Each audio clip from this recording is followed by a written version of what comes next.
What up? What up? What up? What up? What up? What up? What up? What's good, people? What is up? What is? They went from the fourth level of hell and sent us down to the seventh level of hell. Why? Because then you got Kwanzaa pulling out her titties. The whore pulled out her titties, and these whore bags over here started feeling and fondling on her tits. What? I don't have it to do with you. Girl, you can go over there, rant and rave. Girl, you can shake all your rainbow bright hair all you want, dear one. I'm not doing this. I'm not doing this with you, dear one. I'm not doing this with you, dear one. I don't have nothing to do with you, and I'm done. Baby, you can scream my name from the rooftops from now till Jesus come back. I'm done after this. Introduced to Tick's Meat. Do you see what I see? Did y'all really hello, casting, wardrobe, y'all let him roll up out of wardrobe with these fans on, giving us all of this, thinking we were not going to see it? We have been waiting with bated breath and anticipating all season long for the slightest glimpse, and y'all just put it out there this episode in all of its magnificent glory. Listen, that young man said, baby, you ate on this first date, you giving up the cooch on the first date, okay? Well, you gonna run me my coins. Run me my cooch or run me my coins. Run me my cooch or run me my coins. Run me my cooch or run me my coins. That's our new theme song. That is the new song. Listen, somebody need to put a beat to that. Run me my cooch or run me my coins. Run me my cooch or run me my coins. This what y'all got going on. Called out Sandcastle. Sand, bitch. Ow. Oh my God, it was so funny, girl.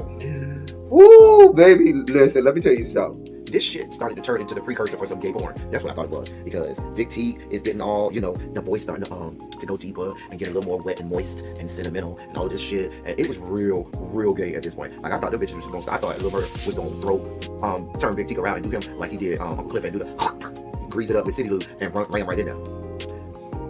It's not a coincidence that Big T started off the conversation by trying to find out if Lil Murder was fucking Mercedes, which he found out he's not. It's also not a coincidence that he would start talking about prison. Why? Because the bitches was probably fucking in prison. Uncle Clifford, you better go get your man. Big T got plans for that. Well, he had on look like something Big Bird vomited up or something like that. Like, I did not like it. That Big Bird couture he was going for, it did not work. Like the pastor of a gay mega church on Easter Sunday. Okay, it was way too much sequins. He had on way too much makeup. Baby, his face looked like Yala Van Zant's neckline. Okay, just way too much makeup, clumped in everywhere on his face. Get it together, sweetheart. And you're a big girl, so that gives you a whole lot of canvas. So that was a whole lot of makeup, honey. Yeah. Rico looked like he was auditioning to be one of the three kings, or he was auditioning to be the main character on Jesus Christ Superstar. Girl, Wayne, did you have on a blue thong or a blue G-string or something? If you did, I want to see. Can I see? Get me up in my DMs. I do want to see if you have some blue thong or a blue jock strap or something like that. I'd love to see it. Anyway, but I liked it with the turtleneck. Now, Troy.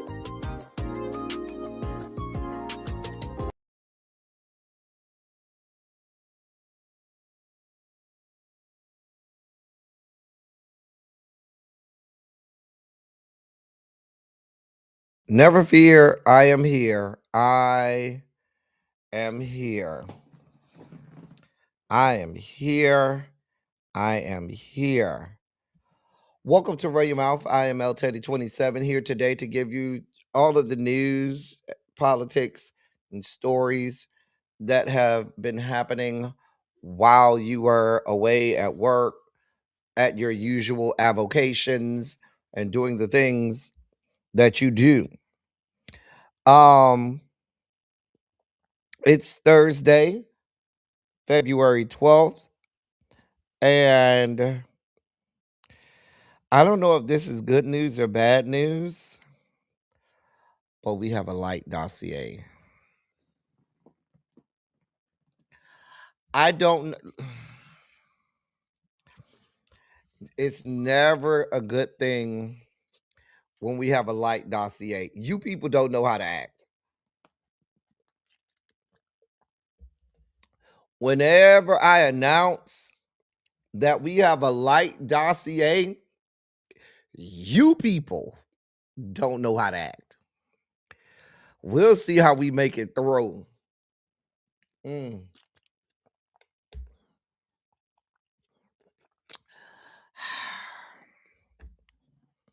We'll see how this goes. Anyway, let me say hey to y'all, and then we can hopefully get this party started. Hey, Tracy W. Tawana, what's going on? Hey, Cajun. Hey, Tamra. Universal Goddess, what's going on? Hey, Catherine Powell. Ravine, how the hell are you? Hey, Karen. Um, Crazy Homebody Girl, you all right? You all right? You all right today? How you feeling? Um, um, yeah. So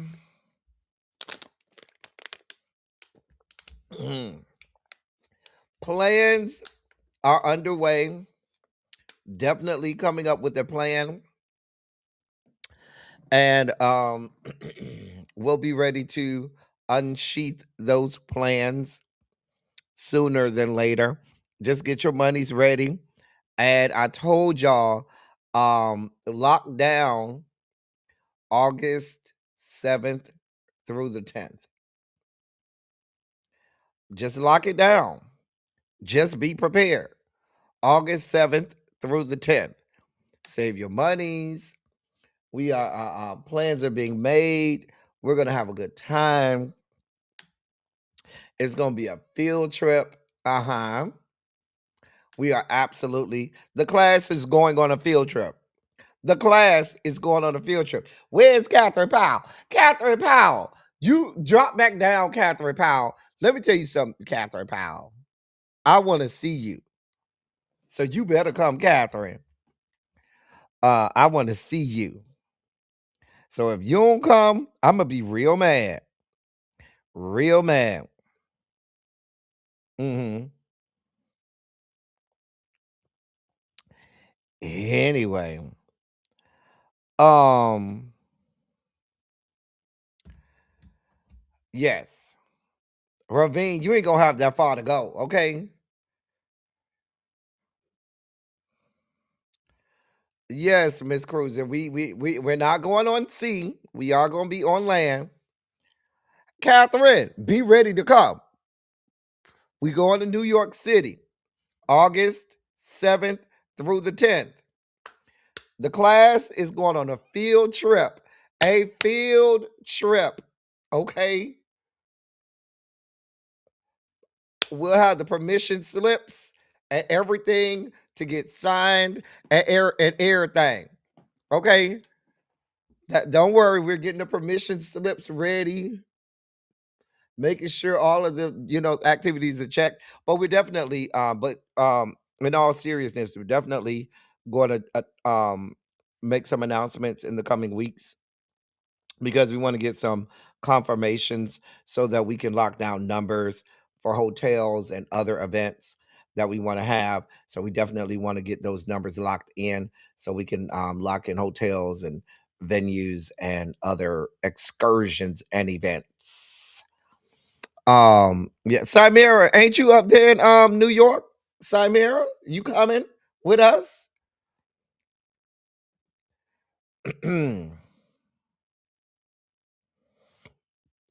So look, not y'all see how crazy homebody girl is already. She already talking about how she ain't going. Y'all see how that work?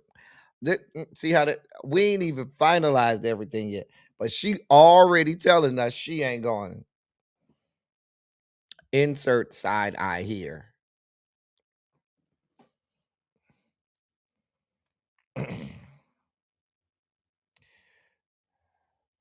Yes, so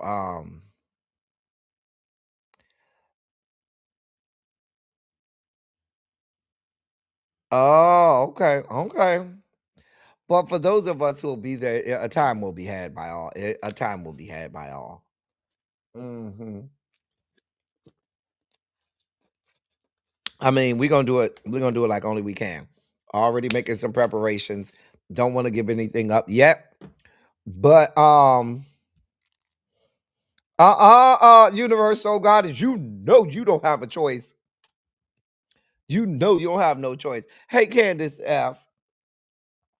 When these permission slips come out, we're finalizing that right now. We're trying to finalize, make sure we get a good hotel block and stuff like that. So we're trying to finalize that now. Y'all know me, I'm a little elitist, so I can't stay anywhere. We'll see. Hey, Demetria, what's going on, boo? Y'all, it's a light dossier today. I'm very afraid. Whenever I whenever I tell you people that I have a light dossier, you people, y'all tend to get out of order.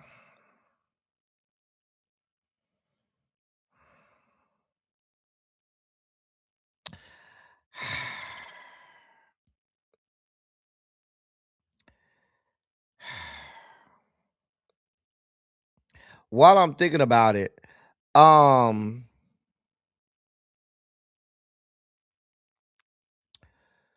happy birthday to the diva herself. Happy 99th birthday to Leontine Price, one of the greatest sopranos to ever do it. Leontine Price. Happy 99th birthday to her. Montrez, what's good, bro? Montrez. August 7th through 10th. Mark it off. Get your calendar ready, Montrez, okay? Field trip. We have a field trip planned. Montrez. We have a field trip planned. Get your days off. Save your coins. Information is getting ready to come in the coming weeks. Get your money in order. Okay? Get your money in order. Don't tell me you can't go, Montrez. You don't have a choice. Field trip forms will be going out. Hey, Miss Shorty B. Hey, Lock Queen. Lock Queen, you coming on the field trip? You coming on the field trip?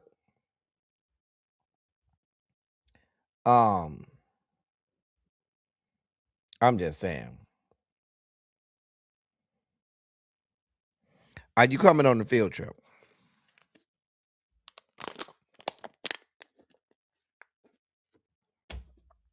Hey, Antonia. I know you coming, Antonia. You right there. You ain't got no choice. August 7th through the 10th. Prepare yourselves. Get your time off requests in now. Save your monies. We going on a field trip. Field trip is coming. Permission slips and field trip forms will be sent out. Mm-hmm.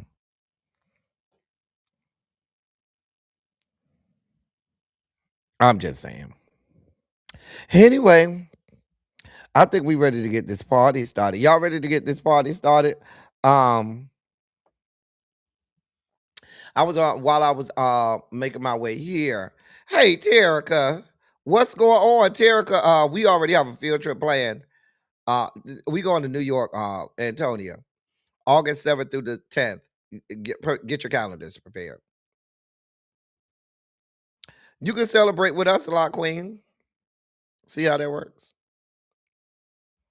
We'll get you all of the details. We're finalizing details now. Prepare yourselves. Uh, yeah, yeah. Hold on. Uh, hold hold on. I got one more thing that I just saw. I got to add to the damn dossier. I knew, I knew it was gonna be something.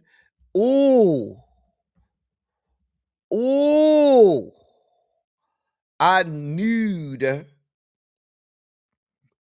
I knew.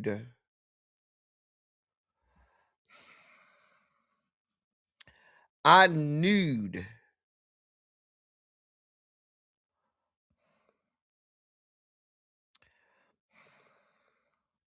I knew there was a reason.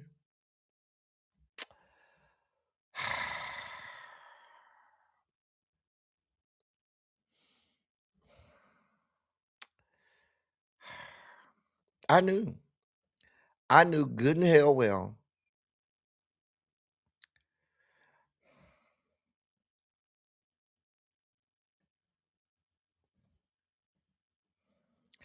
I knew it. I just knew it. I knew it. I knew it. And now, yeah. And when I have this meltdown of epic proportions, you'll know why. You'll know why. I think I might start off. Hold on, y'all. Listen, I gotta adjust the dossier because these bastards love pissing me off. Y'all give me a moment. Give me a moment. I give me a goddamn moment. Uh huh.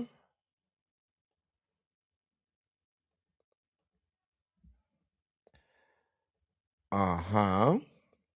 Give me just a moment. Y'all talk amongst yourselves. Give me a second. I gotta add this to the dossier because these people love pissing me off. Pissing me off. They love it. They love it. They love it. They love it. I can't do it with these people. I cannot. I cannot. Let's do this, this, and this. Okay. Okay. Now I'm ready. Now we're ready. Put a Shondo in the chat. Let me know you're ready. Uh-huh. Uh-huh.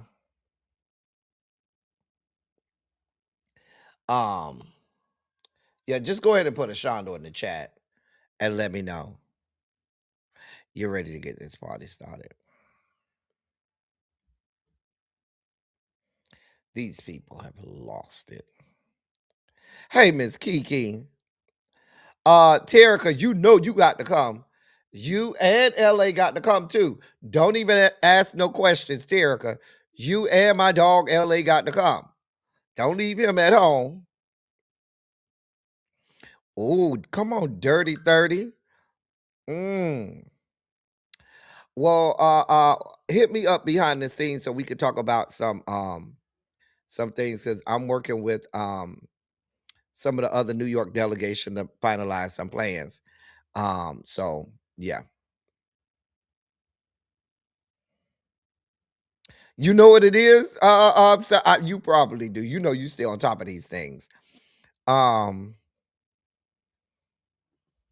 Okay, long as you there. Terrence, you from there. You know you got to bring your ass.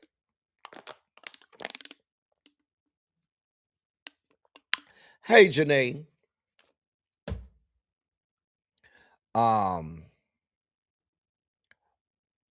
Hey, Mama Bees. All right, I think we're ready to get this party started. So we will start as we do all the time during the month of February. We're starting with our Black History moment. Why? Because Black, y'all, and I'm black, y'all, and I'm blacker than black, and I'm black, y'all, and I'm black, y'all, and I'm black, y'all, and I'm blacker than black, and I'm black, y'all. I'm blickety black, blacker than black, black, I'm blacker than black, yo, because I'm black and I'm back. Yo, I'm black and I'm black, y'all, and I'm blacker than black, and I'm black, y'all, and I'm black, y'all, and I'm black, y'all, and I'm blacker than black, and I'm black, y'all, and I'm blickety black. we black, y'all. We are black. Hey, Madrell, what's going on? We miss you too, my love. We miss you too. Hey, grown woman, don't try me. What is up? We start off today in our moments in Black history with the story of, or the biography of one Mr. Edward Brooke III. Now, I'm familiar with who Edward Brooke III. I don't think enough people know who he is and his significance in Black history. So here's the story of one Mr. Edward Brooke III. Edward William Brooke III was the first African American to be elected by popular vote to the United States Senate. Brooke, an African American Protestant Republican who won elective office in the overwhelmingly white Catholic Democratic state of Massachusetts and emerged as a leader in the U.S. Senate. Edward Brooke III, the son of Helen Brooke and Edward W. Brooke II, was born October 26, 1919, in Washington, D.C. Brooke's father, Edward, earned a law degree at Howard University and later served as an attorney with the U.S. Veterans Administration. After his graduation from Howard University in 1941, Edward Brooke III served as an officer in the Army with the All African American 366th Combat Infantry Regiment. He fought in Italy during World War II and won a Bronze Star for leading an attack on a German artillery battery. While in Italy, he met his first wife, Remigio Ferrari Scaccio. After serving as a combat officer, Brooke entered Boston University Law School and graduated in 1948. Although he did not vote prior to the age of 30, his friends were able to persuade him to enter politics. He ran in both Democratic and Republican primaries in 1950 for the Massachusetts legislature. He lost the Democratic nomination but won the Republican nod. He was defeated in general elections for the legislature in 1950 and in 1952. I found that interesting about his story that he simultaneously ran in both primaries. He ran in the Democratic primary and the Republican primary in that 1950 election. In 1960, he ran as the Republican candidate for Secretary of State, becoming the first African American in Massachusetts to be nominated for a statewide office. He received over 1 million votes, but lost by fewer than 12,000 to Kevin White. In his fourth try for elective office, Brooke won the Attorney General's race in 1962, becoming the first elected African American Attorney General of any state in the history of this country. He won again in 1964. As Attorney General, Brooke gained a reputation as a vigorous prosecutor of organized crime and for his coordination of local police departments in the highly publicized Boston Strangler case between 1962 and 1964. In 1966, he ran for the U.S. Senate, defeating Governor Endicott Peabody. He served 2 terms in the Senate from January 3rd, 1967 to January 3rd, 1979. While in the Senate, he co-authored the 1968 Fair Housing Act. He also supported anti-poverty legislation and called for strengthening Social Security, increasing the minimum wage, and funding Medicare. In 1969, he broke ranks with President Richard Nixon, a fellow Republican, because he believed the president's Supreme Court nominee, Clement Haynsworth, was a segregationist. Brooke led a bipartisan coalition that defeated Haynsworth's nomination. A few months later, he again organized sufficient Republican support to defeat Nixon's second Supreme Court nominee, Harold Carswell, who also voiced support for racial segregation.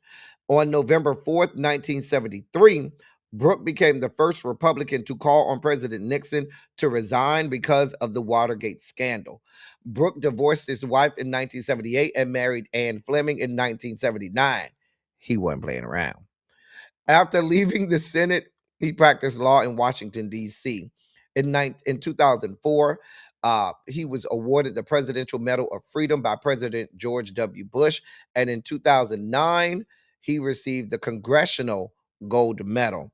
He died in Coral Gables, Florida on January 3rd, 2015 at the age of 95.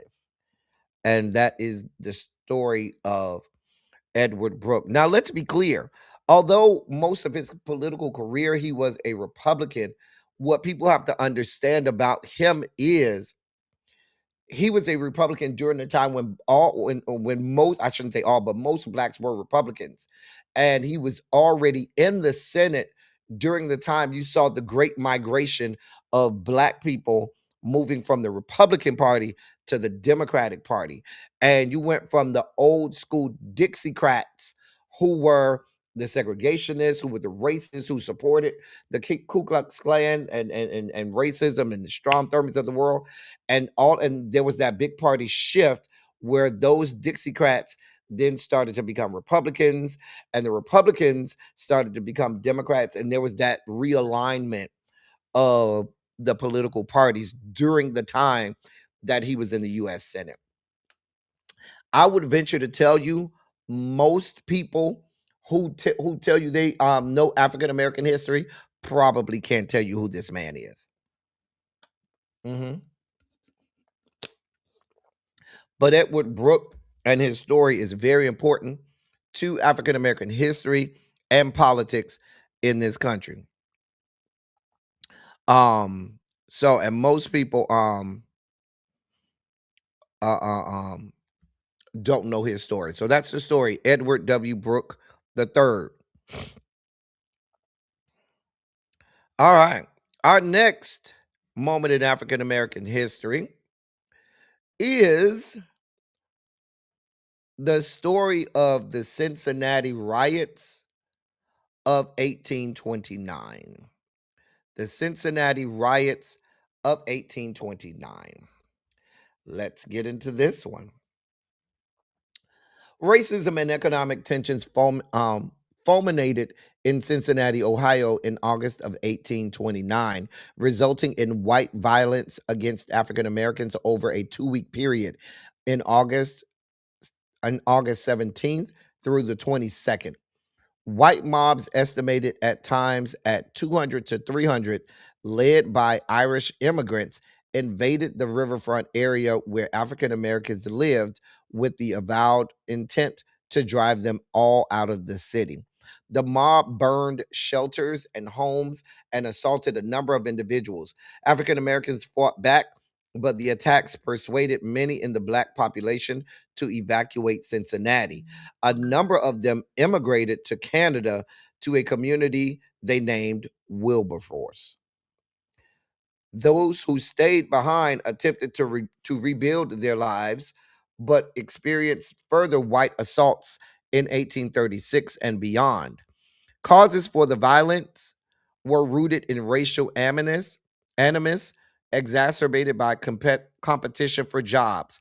Free blacks and increasing numbers of African Americans who escaped slavery in the South arrived in Cincinnati with hopes of safety and economic opportunity. The African American population rose rapidly after the Missouri Compromise in 1820.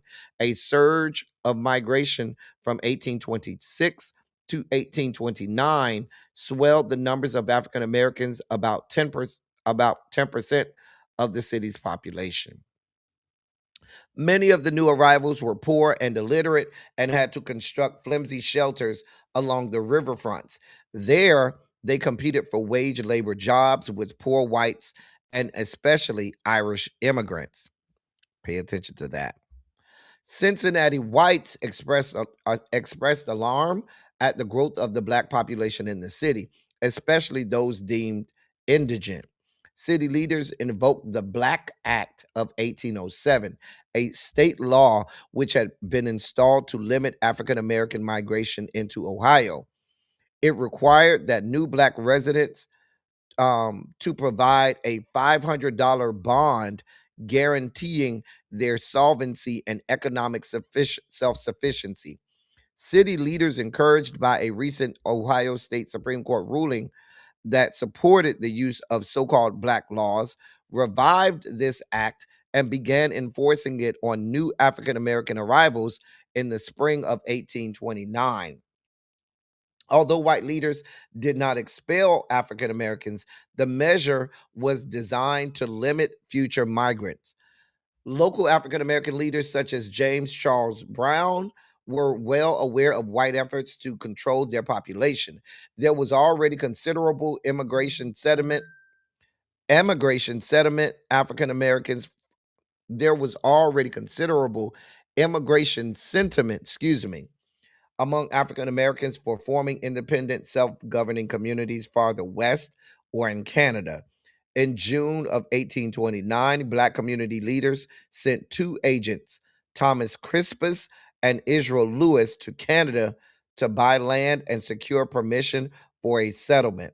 They succeeded at both, establishing the Wilberforce settlement in Ontario.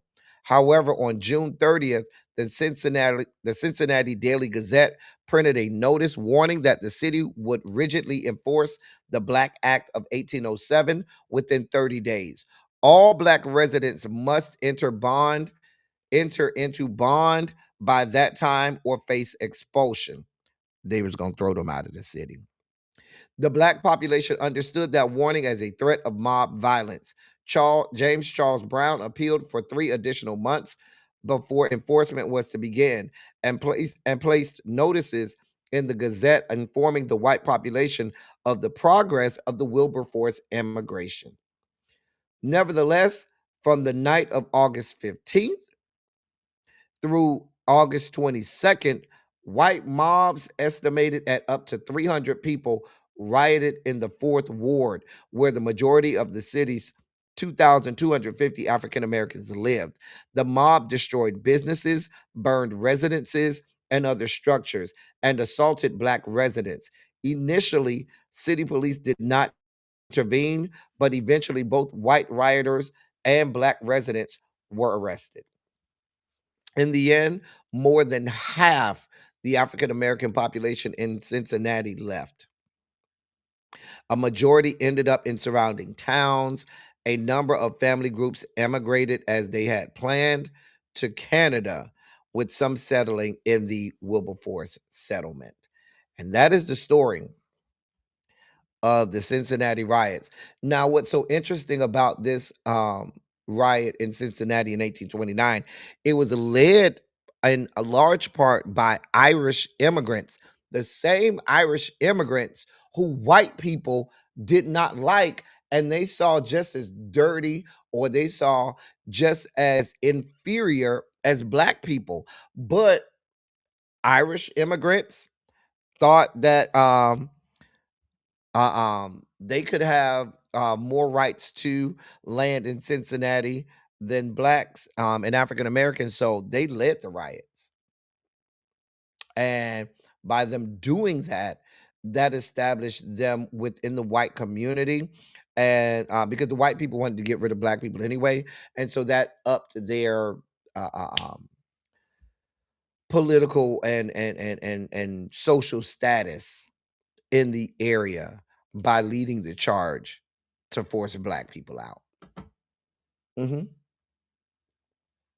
So, yep, that's the story. Hey, Xavier, what's going on? Hey, Jay Parrish. All that in Cincinnati. And there's a huge Black population in Cincinnati now, but at the time, they forced more than half the Black population to leave. Black laws. $500 bond just to move there. Interesting. Which at that time was a lot of money. Um, and now it's time for our dive into the primary season.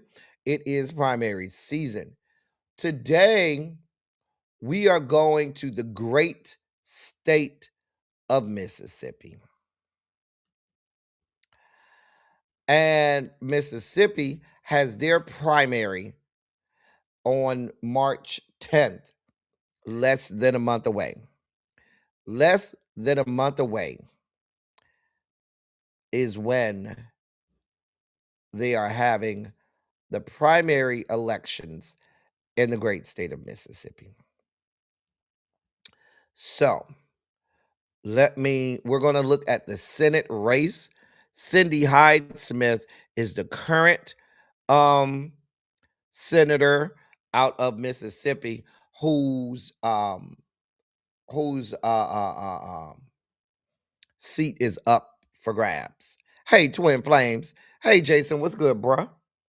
So, now we have Ty Pinkins. He's running as an independent, so he would not be in the primary, so we will skip by him. These are the candidates for the Democratic primary. Right now, the only candidate that has done any type of significant fundraising or tried to solicit endorsements is Scott Colum, who you see there, Scott Colum, black man, you see there. He is he's the district attorney for the 16th district judicial district of Mississippi. Priscilla W. Teal, we did a candidate spotlight on her a few months ago. If you remember, she's running for Senate.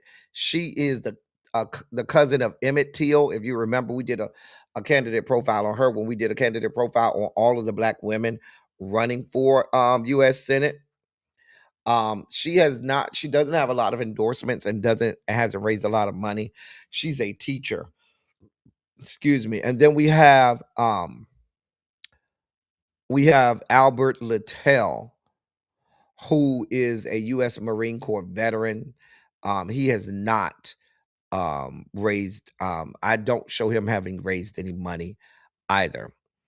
Go look them up. See, if you live in Mississippi or have family members that live in Mississippi, just go look them up. See who aligns better with your political leanings and ideations, and vote your conscience. On the Republican side, you have the incumbent Senator Cindy Hyde Smith, who has the endorsements of everybody in the Republican Party. She has dwarfed Sarah Adlaka in her campaign finance. Sarah Adlaka is a doctor. She's a physician. And she doesn't really have an ice cube's chance in hell. And that is your Senate race in the great state of Mississippi. Listen, y'all. Things don't change until we get out and vote. And the other part about it is, the sickening part to me is the fact that the Democratic establishment refuses to put money in races at a time when the Republican Party is vulnerable as fuck. Like, we've seen races where where Donald John won by 20, 30 plus points and those seats get flipped. And you got those seats are won not through monies from the Democratic Party, but because people go and get it out the mud and do some real grassroots effort. And then after the win, now the DNC wants to take credit for it when they gave no money, no energy, no time, no campaigning at all for these people, because most of the people who are flipping these seats are progressives. That's our delve into the primary season today.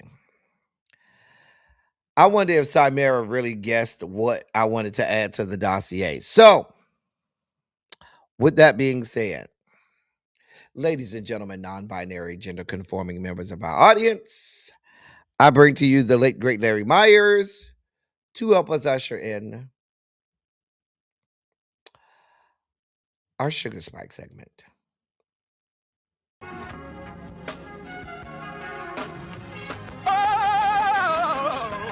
Oh, God.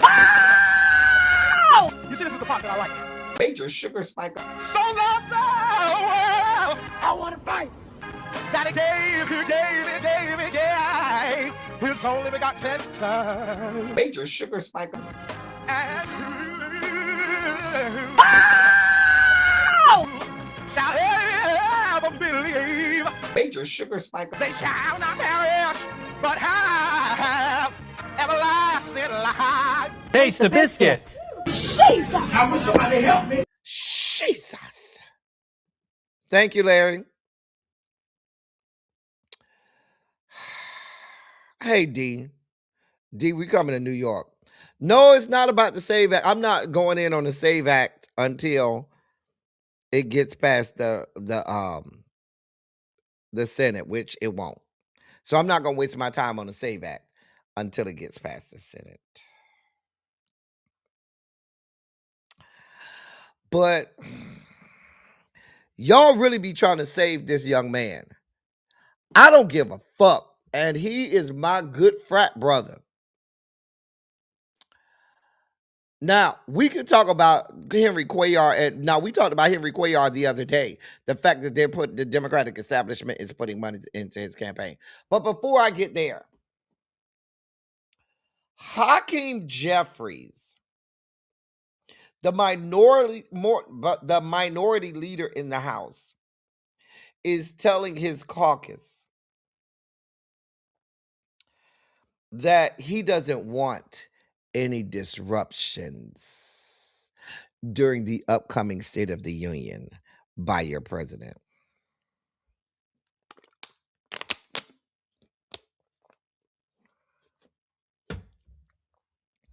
Apparently, they had a Democratic caucus. The House Democrats whip team met yesterday, and Hakeem Jeffries said that there were, quote, two options, end of quote, for how to approach the State of the Union.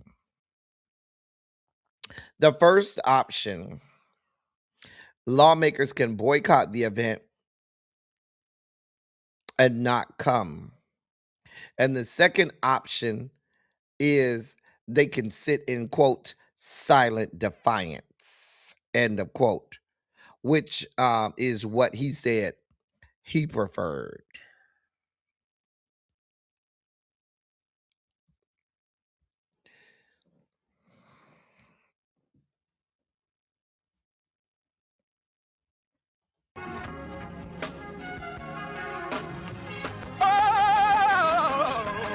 Oh, God. You see, this is the part that I like. Major sugar spike. So loved the world, I want to fight. That he gave his only begotten son. Major sugar spike. And shall ever believe Major sugar spike. they shall not perish, but have everlasting life. Taste the biscuit. This is the fuck shit that I be talking about, y'all. The bullshit. The bullshit. Haven't you bitches been sitting in silent defiance, as you call it? Haven't you bitches been sitting in, quote, silent defiance, end of quote, since fucking January 20th, 2025? Is that not what you bitches have been doing? This is the fuck shit that I be talking about. These bitches ain't built for this shit. These bitches ain't built for this shit. And I told y'all point blank, you cannot at this point convince me that the Democratic leadership in Hakeem Jeffries and Chuck Schumer isn't in lockstep and key with the White House. That's it. That's all. Argue with your stinking ass mammy. Them bitches are in cahoots and lockstep and key with this administration at this point, because each and everything that they do, every action that they take is aligned with helping to prop these bitches up. Every fuck thing that they do is out of sync with truly helping the American people. They're here to help prop up this administration. They're here to have zero opposition to this administration. Why do you think there's no real opposition to a bitch like Henry Cuellar? And I've been going off on Henry Cuellar for the last 5 years. 5 or 6, I'm going back to 2020. I've been cussing out Henry Cuellar. And every single term, these bitches campaign for Henry Cuellar. These fuckhoes give him money. Henry Cuellar, you should know, was the only Democrat that voted for the SAVE Act along with Republicans. And they're giving him money.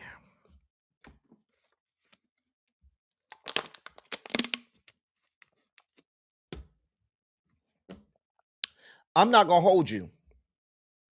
If I live in Hakeem Jeffries' district, remember we had the one guy, I can't remember his name right now. Somebody will help me remember.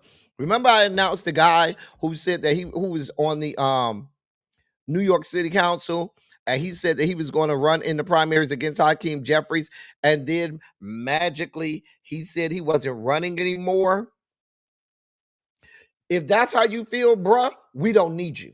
Because I don't need nail bitch that's scared of these hoes.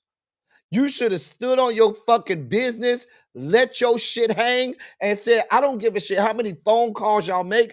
I don't give a shit how many private backroom conversations you had. Fuck you bitches. I'm running against that hoe. I'm going to be in and out of every establishment in the city to let everybody know you a punk ass, puss ass bitch. You ain't fighting for us, so we fighting against you. Get your monkey ass the fuck out of the way, you bitch nigga. That's how I would come at it. I'm sorry.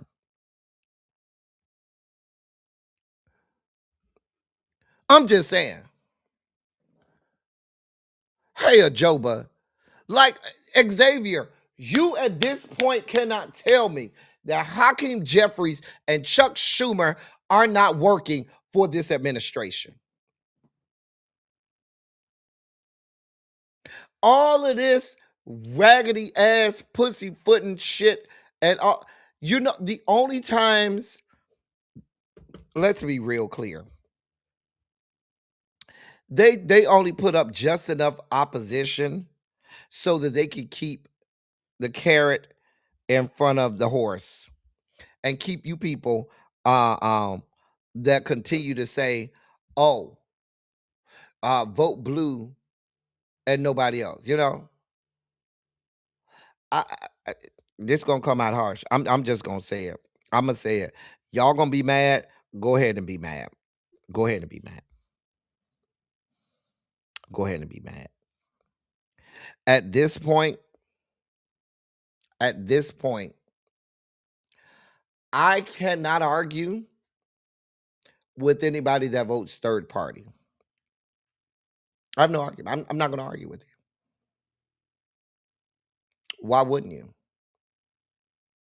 Why the fuck wouldn't you? We continue to put these bitches in office, and these bitches continue to lay down and not fight for us. We do more fighting as the people than the people who were elected to fight do. I'm telling, at this point, I don't want to hear anybody trying to make people feel bad because they vote a third party, because this shit is not working for us. This shit is not working for us. Listen, Antonia, this is a safe space. So you can always feel free. But I can't, because think about it. These people aren't built for this.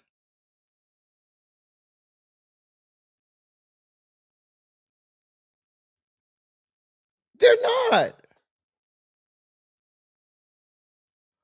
They're not truly trying to make our lives better. And I can say that with confidence because I should remind you that on January 20th, in the year of our Lord 2021, the Dems had the White House, the Senate, and Congress. Y'all don't remember that? And all of the promises that they made, they reneged on. And they blamed it on a fuck bitch like Joe Manchin, who they campaigned for and put money in his fucking campaign, as well as that bitch Kirsten Sinema. And then they would come on TV and try to act like they weren't with them when behind the scenes they were telling these bitches to keep voting that way to give them cover so they didn't have to do what they fucking promised to do. Now I talk to people. I got very good friends that are staffers for these whores. I have very real inside connections there. And I'm telling you, these people like the Harry Cuellar's of the world and the John Fettermans of the world. And what's that bitch over there in Nevada? Cortez Masto and Rosen. And them whores that fucking vote the other way are being told, yeah, go ahead and vote the other way. So that gives us cover that we don't have to do any of the fuck thing that we promised. These bitches don't want to work. They don't want to fucking fight. They want to be able to sit there and act like, oh, there's nothing we can do. Oh, we don't have the majority. Oh, we don't have the super majority and we don't have 60 votes in the Senate. Oh, we don't.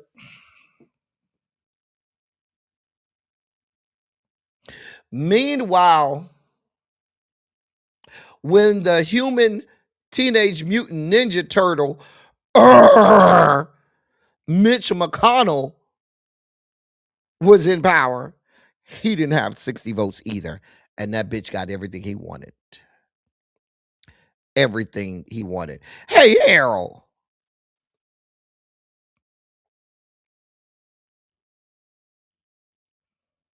Again, so your plan is to tell them either don't come to the State of the Union or sit in, quote, silent defiance, end of quote.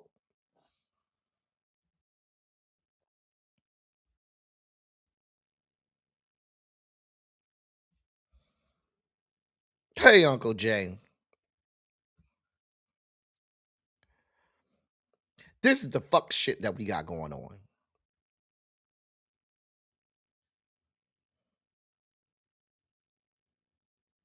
I cannot in good conscience make anybody feel bad if they say I'm voting a third party. I can't. I can't.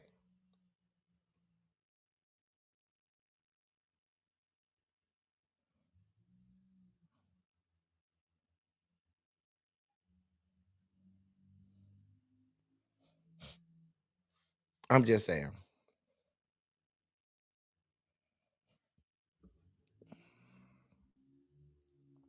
Hey, Tanya, like this shit is ridiculous at this point.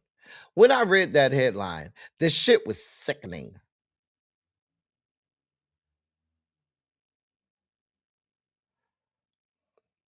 It's sickening.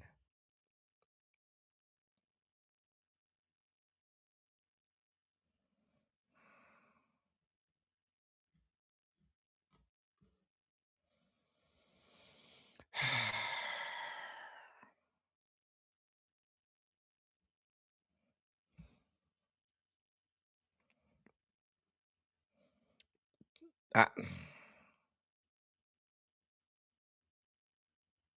I- listen, I can't even call them impotent anymore. They might as well be eunuchs. They might as well have their shit cut off. At least if you're impotent, I might could give you some Viagra or the honey pack or all of the other shit. They don't even have a dick to fucking get hard anymore. These bitches have been castrated and become eunuchs. See, Golden. Let's be clear. They're going to ensure that Al Green does not win that election in Texas District 18. Now, I'm curious to see Christian Menifee. Now, I'm watching Christian, and I need all my Texas people to watch Christian Menifee too. I want to see how you roll, Christian Menifee. Are you going to roll as an establishment Dem and fall in line with this fuck shit? Or are you going to be somebody that says, I don't give a shit how y'all feel. I'm fighting here for my people. Damn that. Because we don't need none of this fuck shit. Because I'm telling you, they're gonna put monies into, and they are not going to, they're already putting money into having Christian Menifee elected in that primary. Win that primary in what is that, 2 weeks from now. Because they don't want Al Green back. And they're going to go to Christian Menifee and say, all right, bro, we did our part. Now we need you to do yours.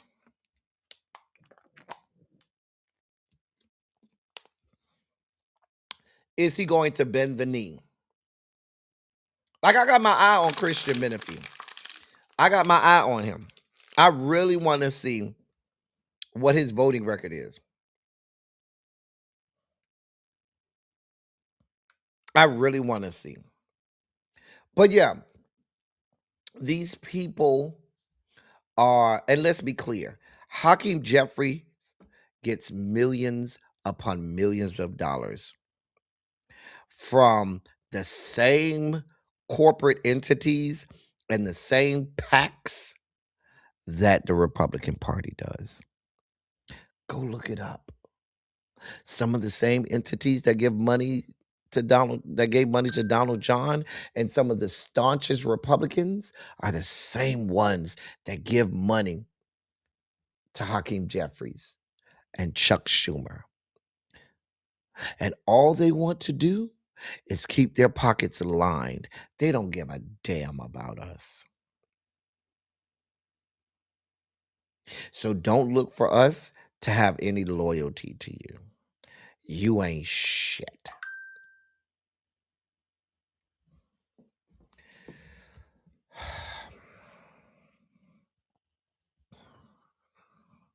Now, here's this story. Here's this story. So, I don't know if I want this to happen or not. I'm gonna be honest with you. I don't know if this next story I want to be real or not. So here's the next story. Here's the next story. The guy you see there is Republican U.S. representative out of the state of Florida, Representative Neil Dunn. He and Mike Johnson have been having a lot of meetings in the last 24 hours. Mike Johnson has a slim 1-seat majority. Representative Dunn has been floating out there that he's planning to make an early exit.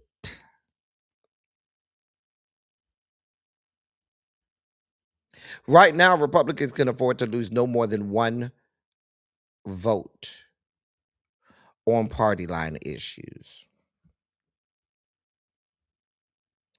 However, if he leaves early, that would mean that there would no longer be the majority.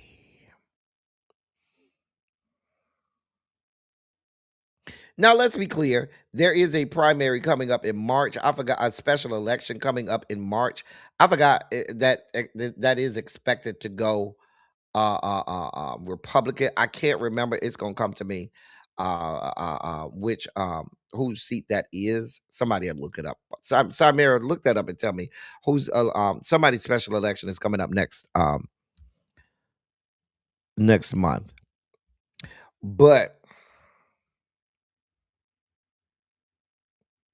that seat is flippable. I know it's in staunchly red North Florida Panhandle. That's over there.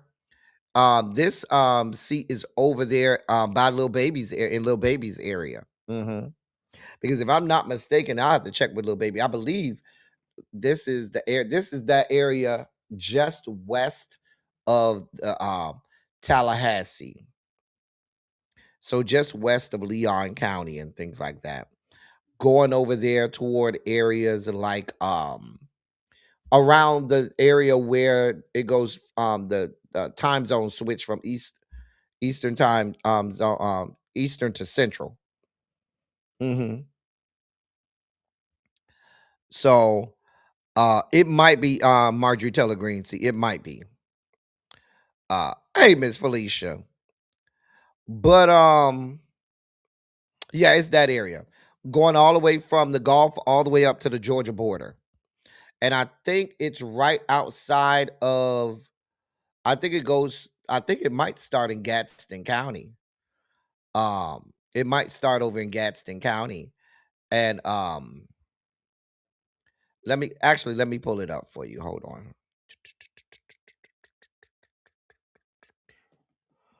Hold on just a moment. Let me pull that up for you.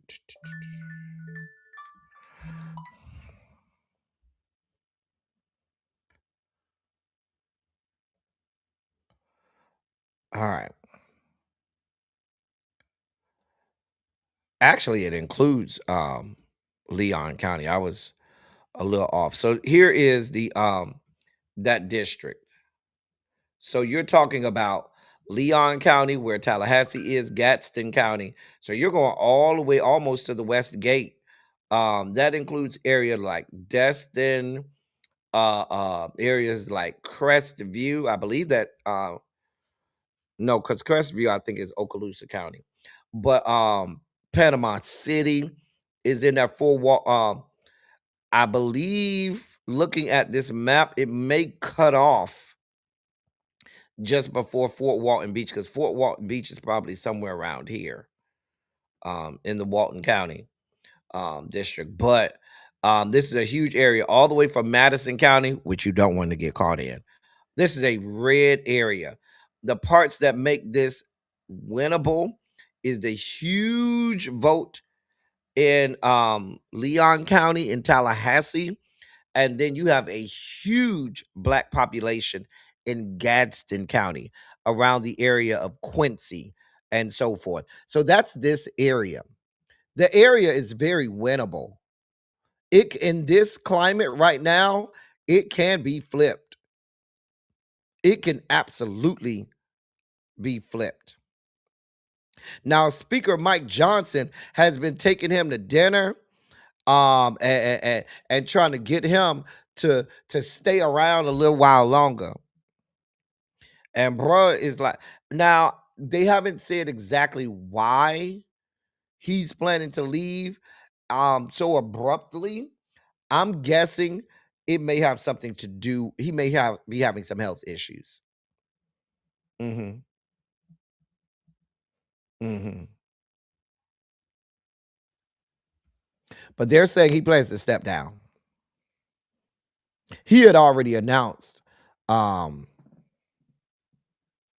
that he's not running for re-election, but they're saying he's saying that he may step down early.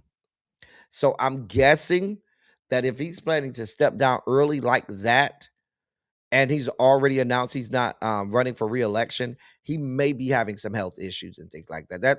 And it may not be that, but like I said, nothing has come out definitively, but I'd venture to guess that may be the situation. That's what it sounds like to me.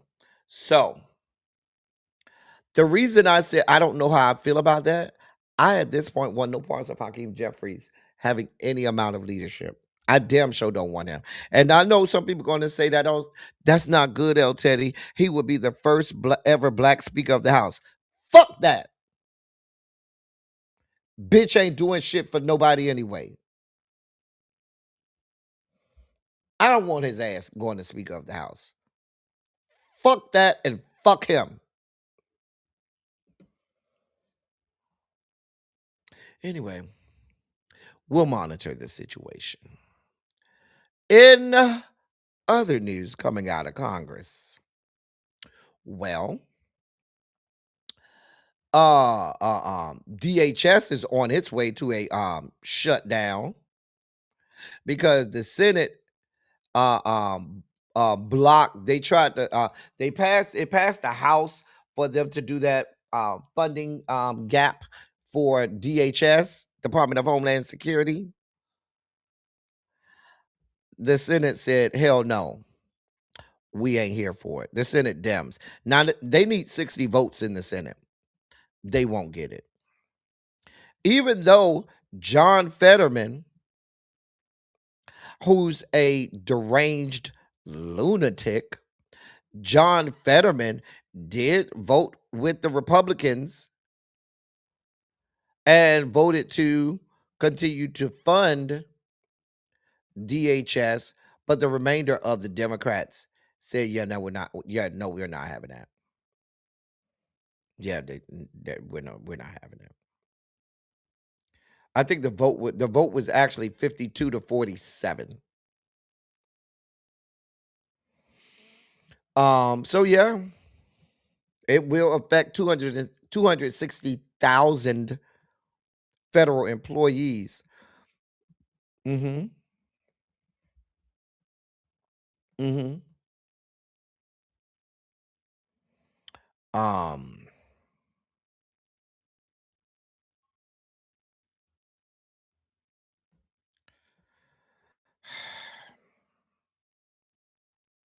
here we are.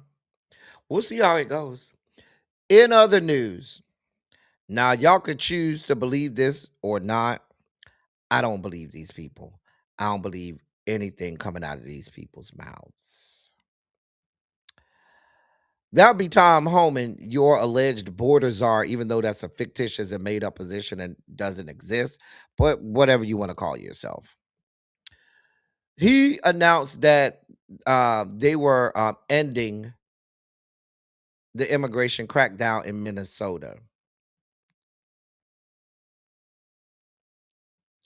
Why were you ever there?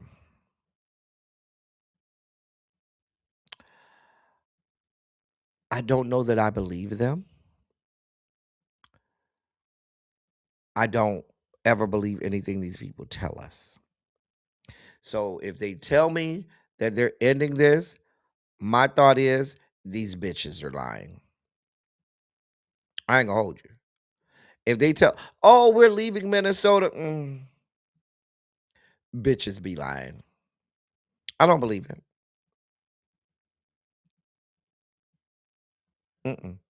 I'll tell you what I do believe. I do believe that mainstream media, mainstream news outlets will act as if they did and no longer report on Minnesota. Meanwhile, ICE is still there attacking U.S. citizens. I think that was the dog whistle to the media outlets and to mainstream media to say, yeah, we're leaving, meaning, yeah, don't report that we're here anymore. Just go somewhere else. I think that's what he means. But I have no reason to believe that they're leaving Minnesota. None. Why would I? What have they done to make us trust anything that they say? These bitches ain't shit. Now, some people are saying they only said this and they made sure to do it this morning, which was just before the Senate voted on whether or not to fund DHS. So people are saying that they made this announcement this morning to try to appease the Democrats or appease some of the Democrats into voting to continue to fund DHS, which is why I'm telling you, I don't believe these hoes. And now that they voted not to fund it, now let's be clear. When they passed the big beautiful bill, they gave $75 billion to DHS, and that will fund DHS for about 10 years or so. However, there are other things. Not and well, I shouldn't say DHS. That was specifically for ICE, not DHS. But when this government shutdowns happens for DHS, they're going to continue to have ICE working. Will, even if that means the ICE workers don't get paid, they don't give a damn. Some ICE workers say they ain't had health insurance since they got some ICE workers have said they have not had health insurance since they started, and this has been for people who've been there for almost a year. These bitches ain't shit. I expect tomorrow morning, now that they know that the Dems are not going to support funding ICE, I expect them tomorrow morning to say they're going to have a resurgence of ICE in Minnesota. Fuck these whores. Hey, Complex 613. Exactly, C. Golden. You went over there and wanted to work for them hoes. Fuck that. Don't look for us to have no sympathy for you. We don't give a damn. You willingly went over there with that fuck shit. You willingly decided to work for these hoes. You willingly decided to disenfranchise American citizens and immigrants alike. No, fuck you. They ain't got you no health insurance. Good, beautiful. And then there's this Rainbow Coalition compound and black women. This is not just the Rainbow Coalition compound. Black women, gay men, pay attention. The Trump administration is moving forward with a sweeping rollback of federal public health funding, cutting $600 million in grants tied to HIV and STD prevention efforts across several states. According to the U.S. Department of Health and Human Services, the Centers for Disease Control and Prevention grants are being terminated, quote, because they do not reflect agency policies, end of quote. The funding reduction will affect programs in California, Colorado, Illinois, and Minnesota.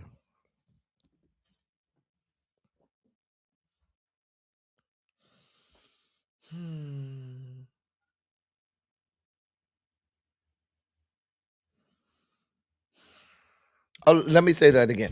The funding reductions will affect programs in California, Colorado, Illinois, and Minnesota, including state and local health departments, hospitals, universities, and nonprofit organizations.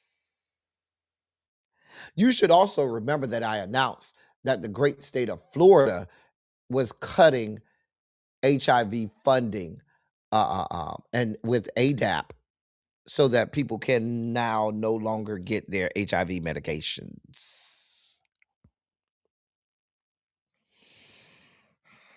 Oh, Texas already has legislation that they're getting ready to unsheath and unveil that does the same thing. Mhm. Among the programs impacted are $1.1 million for HIV surveillance in Los Angeles County, $5.2 million awarded to Lurie Children's Hospital of Chicago the Children's Hospital. Now, that's the Children's Hospital. Lurie Children's Hospital of Chicago to expand HIV pre-exposure prophylaxis or PrEP use among Black cisgender women. Let me read that part again. $5.2 million awarded to Lurie Children's Hospital of Chicago to expand HIV PrEP use among Black cisgender women. And $7 million allocated to the city of Chicago to research communities disproportionately affected by STDs. All of that going, we need no parts of that. No. We don't give a shit about you. You black people, you gay people, die bitches. That's how they feel.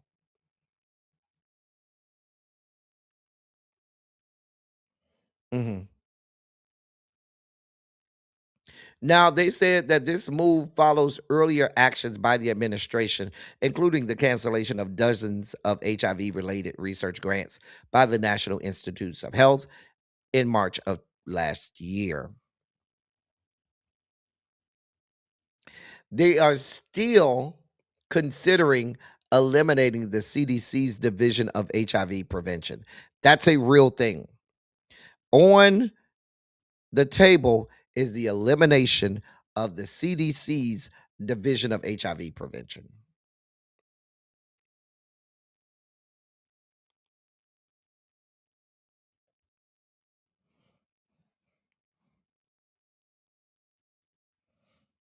Here we are. So they don't want HIV prevention. They don't want any of that. Mm-mm. Mm-mm. Mm-mm.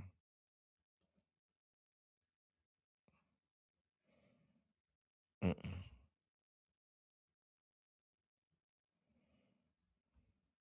Here we are. It's time for our video breakdowns of the day. Now, our first video breakdown, I apologize because yesterday, for those of you who joined me yesterday on Twitch, yesterday we played some videos from when Skank Bondi was on Capitol Hill in front of the House Judiciary Committee. However, in my playing of several videos, I neglected to play the best video. So here is the best video coming out of yesterday's hearing with Skank Bondi in front of the House Judiciary Committee. Here's the video. Oh, that's not the video. I'm sorry. Wrong video. I might play that afterwards, but here's the right video. Thank you so much, Mr. Chairman. And to be clear, I'm not going to ask any questions of this witness because this witness has revealed that she has no intentions of answering questions. But instead, I'm going to ask some very basic questions really quickly of my colleague, Becca Ballant, if she will answer right or wrong, raping children. Wrong. Right or wrong, killing random citizens. Definitely wrong. Right or wrong, enriching yourself as the sitting president of the United States. Definitely wrong. Okay, thank you, because I probably never would have got that with our witness. Our witness who somehow is a lawyer but does not understand how it works with witnesses. I'm not really sure what law school she went to and what all kind of cases she tried, but typically when you come into a space and somebody's a witness, then they sit there and they answer questions instead of asking questions. And then we also have this objection that we use as lawyers called non-responsive when a witness fails to actually answer the question. But nevertheless, let me address the survivors because that's exactly who they are. They are not victims, they are survivors. Let me say thank you for having more courage and moral clarity in your pinky fingers than the entire Department of Justice. We are currently the laughing stock of the world, partially because of the failed leadership within the DOJ as we see kings and queens falling everywhere around the world. But we don't know the basics of right and wrong in this country because it's not about partisanship. And that's why I applaud Thomas Massie, because he's the only person on the Republican side that has a backbone and knows how to stand up to corruption. But nevertheless, let me keep going. My Democratic colleagues have been attacked this entire committee hearing. They have been lied on, and frankly, the American people weren't looking for that. They were looking for answers about the corruption that they see coming from this administration. In the written testimony of this witness, of this particular witness, she stated that when she took office, she had two main goals. The first was to end the weaponization of justice, and second, to return the department to its core mission. Not only have you lied About both, you've intentionally done the exact opposite. Read, You're bitch. spending more taxpayer resources arresting journalists than you are prosecuting pedophiles and creeps. In fact, your boss, the President of the United States, stated that this administration, quote, took the freedom of speech away. And at your direction, DOJ has arrested Don Lemon and Georgia Fort. And I might add that y'all actually had a judge that rejected y'all for trying to arrest Don Lemon before, just like the grand jury rejected y'all as it relates to Senator Kelly, just like a grand jury rejected y'all as it relates to Senator Slotkin, just like the case against Tish James was dismissed and the case against Mr. Comey was dismissed. I completely don't get how it is that you're sitting at the top of DOJ because you don't seem to be good at your job. You're spending more taxpayer resources arresting these journalists. In fact, we know after Georgia Fort and Don Lemon were arrested, we know that there were homes of journalists that were raided. We know that threatened prosecution against students protesting your actions and forced tech companies to remove apps used to track ISIS activities. But let's circle back to you protecting pedophiles and creeps, because I want to talk about the president and his possible involvement with Jeffrey Epstein. Read. Now, I don't know what the president might have done with Jeffrey Epstein, but unlike this administration, I believe that facts matter. So let's talk about the facts. Fact number one, Donald Trump is one of the most named people in the Epstein files. At least 5,000 files contains more than 38,000 references to Trump, his wife, or Mar-a-Lago. Fact number two, Jeffrey Epstein and Ghislaine Maxwell made young girls available to Trump on multiple occasions. For example, according to this file, Ghislaine Maxwell presented a young girl to President Trump who spent more than 20 minutes apparently flirting with her. Read down. Here's another example. This shows notes from FBI investigators that describe Jeffrey Epstein transporting a victim to Mar-a-Lago to meet with President Trump, where he bragged to Trump that, quote, this is a good one. Now, I'm not saying that the president is a pedophile, but there is a lot of evidence in these files that suggests that he's very close friends with a lot of men who are pedophiles. What's crazy about all of this is just that this is a big cover-up. And this administration is engaged in it. In fact, this administration is complicit. But there are numerous others, like how the DOJ is attempting to obstruct justice in the investigation of the rogue agents who have murdered American citizens, or how the DOJ seized voter data from Fulton County in an attempt to steal the 2026 midterm elections, or how federal agents have Tom Homan on tape. Listen, all that's left to do is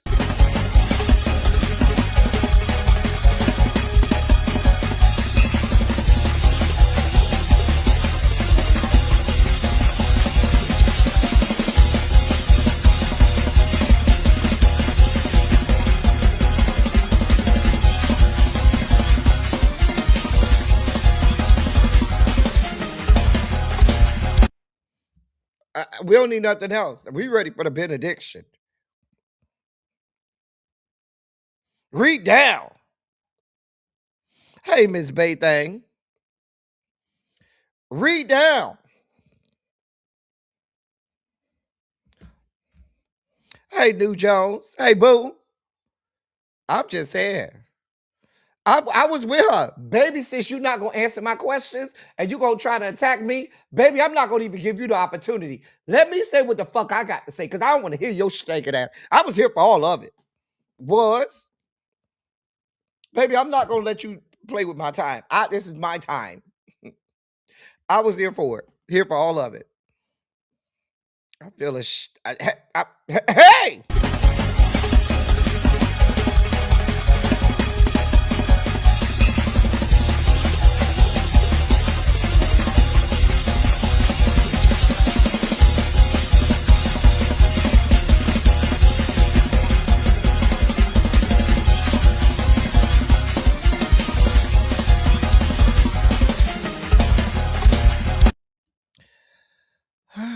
You know, listen. Right, may the Lord watch between me and thee while we're absent one from another. Baby, we ain't got nothing else to say. Here's our next video breakdown. I'm going to play it twice because I needed to see it twice for me to get it. Oh, that wasn't it. I felt the need to shout again. Sorry. Here it is for real.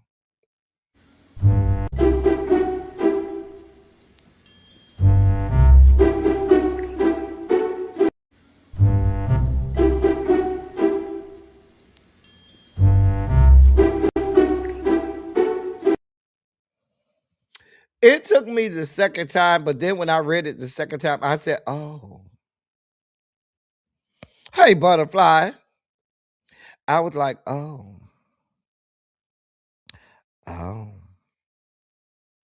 Mm. It made so much sense. Here's our last video breakdown.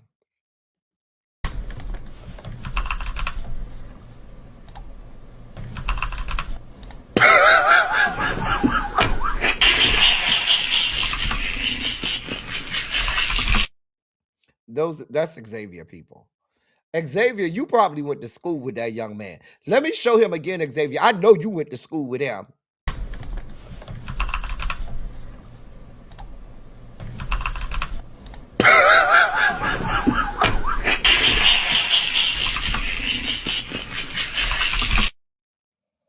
I know you went to school with him, Xavier. I know you did. Those were our video breakdowns today. And now it's time for us to do the stanky leg deeper into today's dossier. So we have some sports stories that are leading the dossier.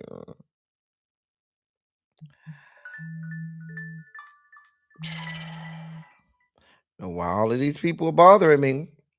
So the young man there, that would be Darren Lee.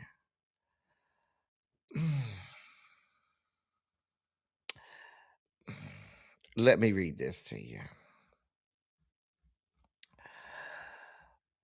Former NFL linebacker Darren Lee was ordered held without bond yesterday after a judge heard graphic testimony about the brutal slaying of his girlfriend in a Tennessee home where blood was found in nearly every room.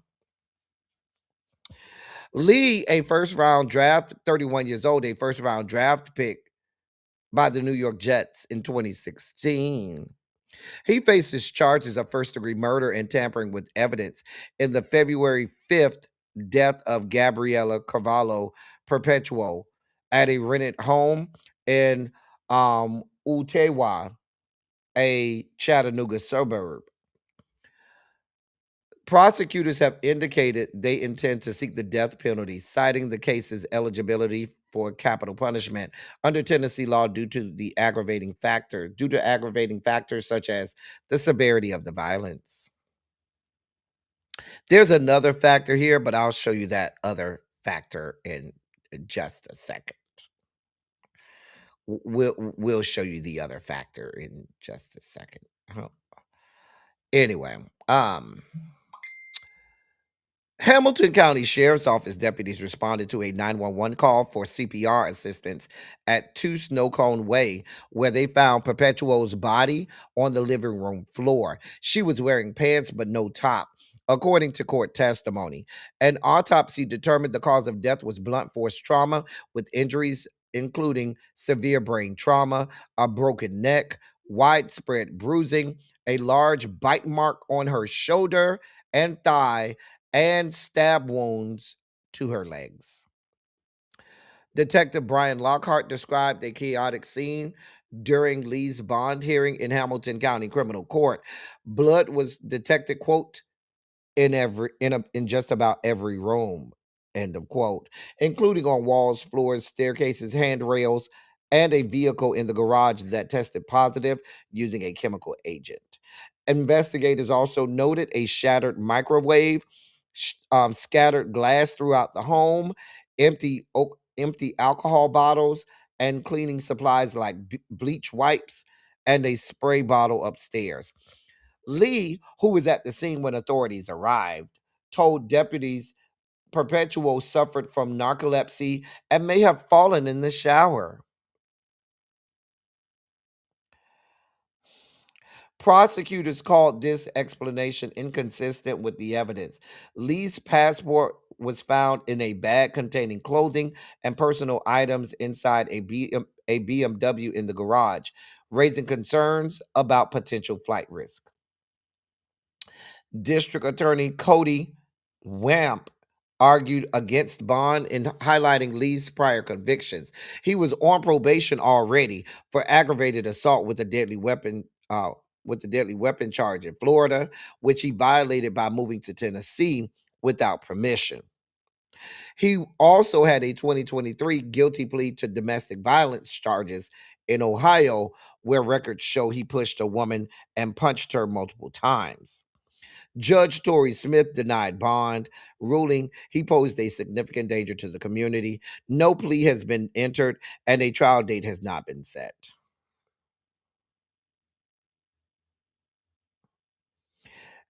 He's a Super Bowl champion. Yeah, he played for the Kansas City Chiefs when they won the Super Bowl in 2020.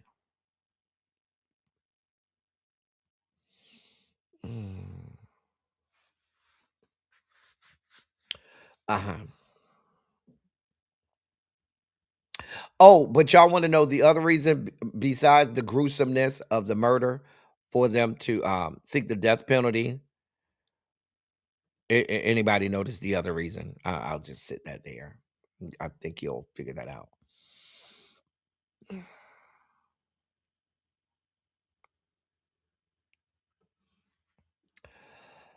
Anyway, but I give him the death penalty. I mean, the man is a pariah. The man is why lock his ass up. In more sports news, and then there's this. The gentleman you see right there, his name is Parker Kingston. He plays for BYU, Brigham Young University.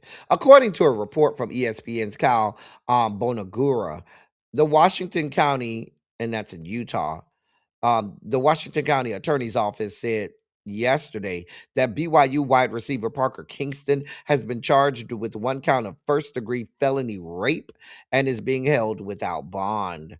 He, who was the team's top receiver the previous season, is a native of Utah and has played for the Cougars for 4 seasons. Following an inquiry into a 20-year-old woman's accusations of a sexual assault in February of last year, he was placed under arrest. In a statement through Kyle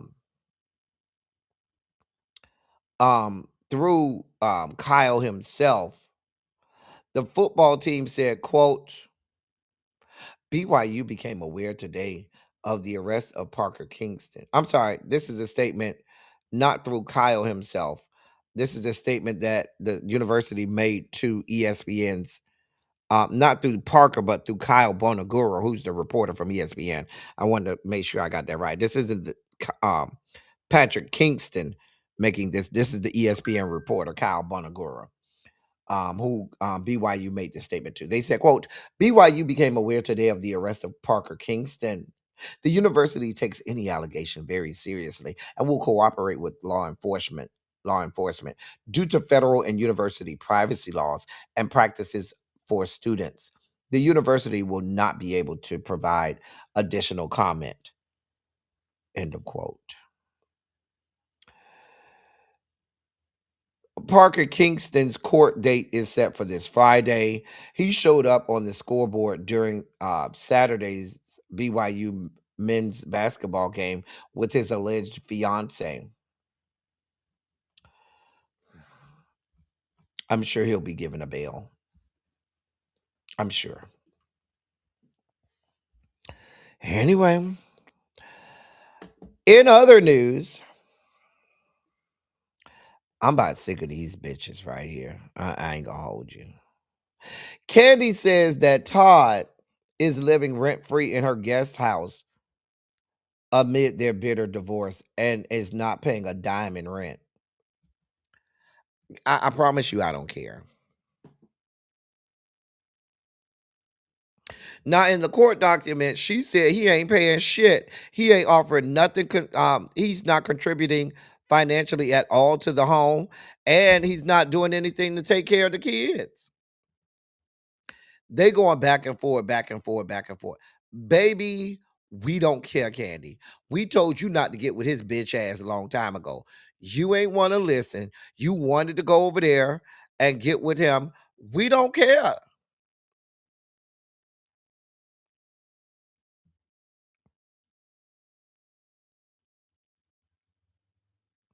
Like, you, if he's living in your guest home rent free, that's because you're allowing him to. I'm sure you could put his ass out. Now, you may have to file eviction papers, but I'm sure you could put him out. Baby, I ain't got the type of time, Kandi. If he lived there, that's because you're allowing him to. I don't believe I saw any adjudication that says that he has to stay with you. Anybody seen adjudication that says that?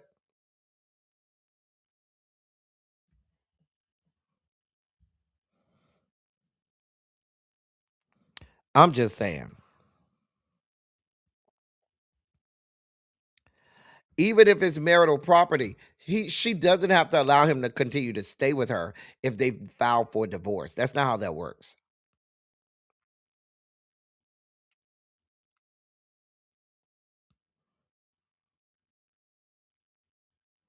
Everybody tried to warn her, Miss Felicia, but she wanted it. So you wanted it and you got it. If you want it, you got it. You want it, the baby, you got it. Baby, I don't care.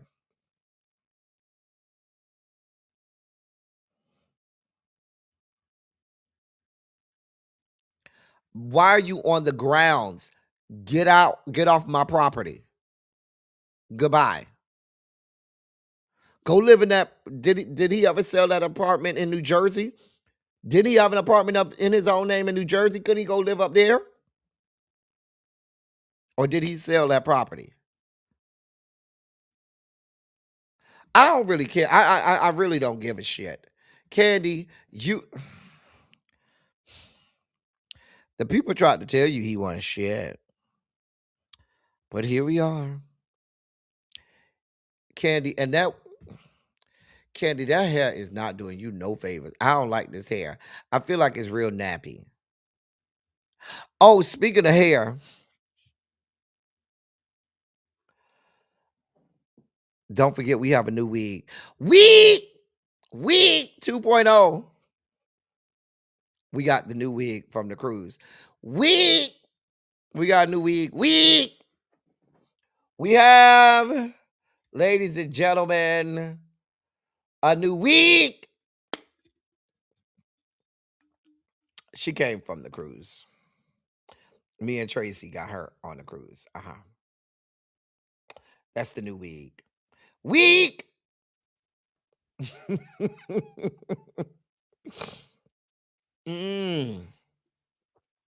Right, he's supposedly daddy daycare. Baby, listen. Moving on. In our last story of the day. So, apparently on Sunday down to the Super Bowl,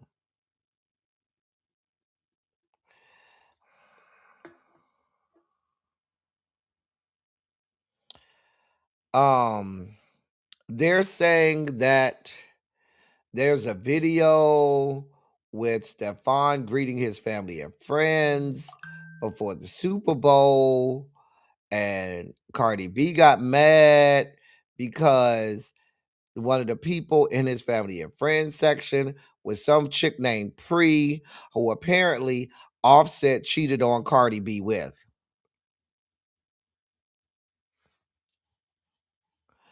And the woman could be seen mouthing the word "I love you" to Stefon as he walked away. Do I have the video? Yeah, we have the video. Hold on. Hold your line. We do have the video. Hold your line. Hold your line. Mm.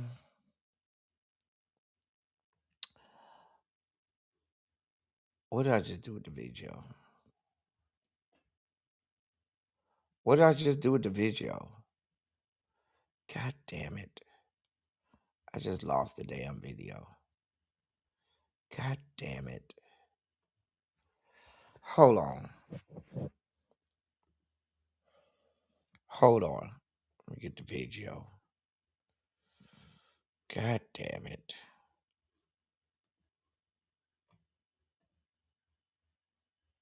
Okay, here's the video. All right. Here's the video.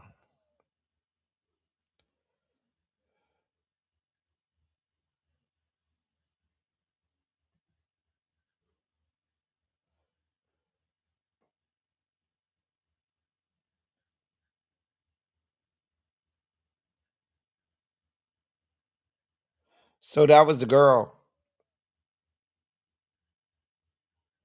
The girl in the red was allegedly the girl.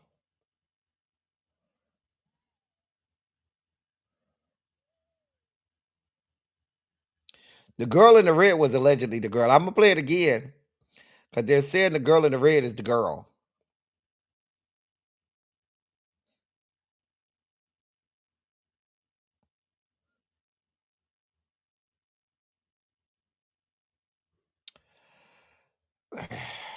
Now they're saying that that was her mouthing the words "I love you." Baby, I wasn't there. I don't know if she mouthed "I love you" or not. I ain't got nothing to do with it. I wasn't there. But they said that apparently is what sent Cardi into it made her angry. Um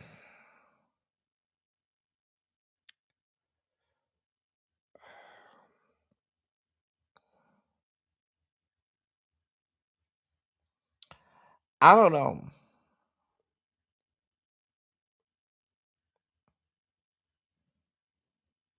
Now they say the pre-girl was posting videos on her social media. She and one of them she said, quote, "The first Super Bowl, God willing, we run it back next year." End of quote. With a football and a heart and 100 and a 100 emoji. I don't, baby, I ain't got nothing to do with it. I wasn't there. I don't know. But I don't feel bad for Cardi. You knew what you was getting when you got with that man. You knew exactly what you was getting. Okay. Um I'm guessing Demetria. I don't know. Baby, that sent Cardi in the overdrive, honey. Baby, she got mad because that's the same. I guess she was like, "Oh, this same bitch, that same."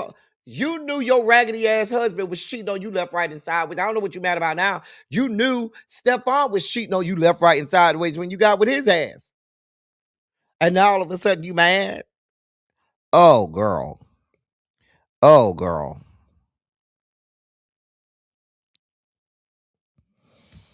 Oh, girl.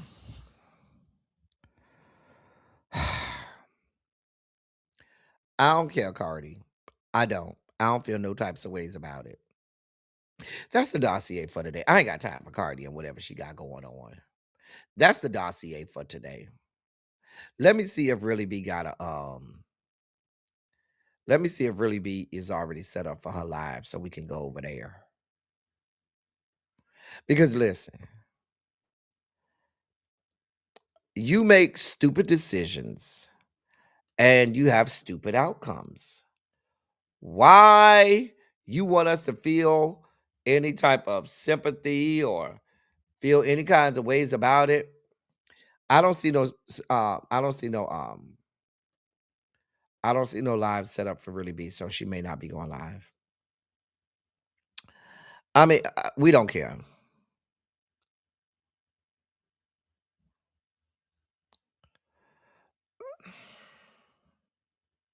She'll be all right. Right. She'll be all right.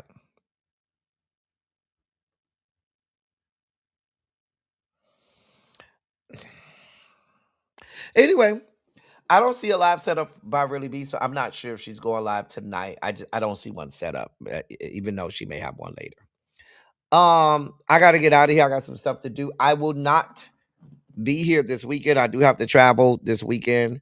It is a long weekend, so even if we don't do Silly Saturday on Sunday, I should be able to do it on Monday because I am off work Monday. Monday's a holiday, so I should be able to get y'all Silly Saturday. If not Sunday, probably won't be Sunday because Sunday's a travel day for me, but I should definitely be able to get that to you all on Monday. So we'll do a Manic Monday. We will do a Manic Monday. Yeah, we'll do a Manic Monday. All right.